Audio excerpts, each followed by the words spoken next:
Marko, Juras here from Fair Realty. Today I'm talking about the do's and don'ts of mere postings in Victoria, BC. So I'm going to give you an example of a few mere postings that I've been involved in the last few months. So mere posting do. So this is a great example which I rarely see, but it makes perfect common sense. So there was a guy selling a house out in the West Shore with a full service agent. It was listed at $449,000. There was no action on it.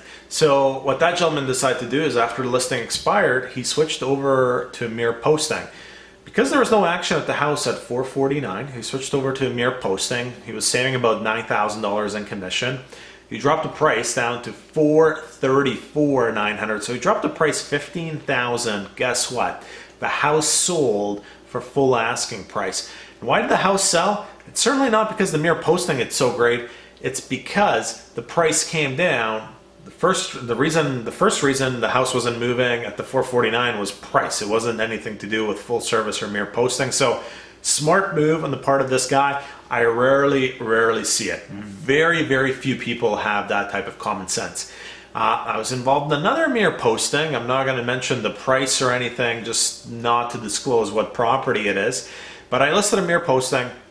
Seller kept calling me. I think the price is fine. I think this is fine. I think this is fine. The only reason I can come up with the home's not selling is because it's a mere posting and other realtors don't want to show it. I said, fine. Guy calls me up, he cancels the listing, fine, I pick up my signs. The home gets relisted by Remax for $10,000 less than what the mere posting that I had was at.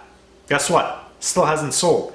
After a few weeks, the sellers dropped the price another $15,000. So the listing now is listed with Remax. It's $25,000 less than the mere posting price, and the seller is paying substantially more commission. Doesn't really make sense. I'm going to drop the price and pay more commission, really diluting how much I end up in my pocket at the end of the day. So 99% of people follow that approach or take that route, or it should be the other way around. If it doesn't sell with full service, how about you save a bit on commission, switch to mere posting, drop the price. The price is really a factor 98% of the time. As long as the photos are fine, the description's half decent, everyone's looking on MLS, it comes down to price more often than not. That's it for this week. Marko, Juras, Fair Realty.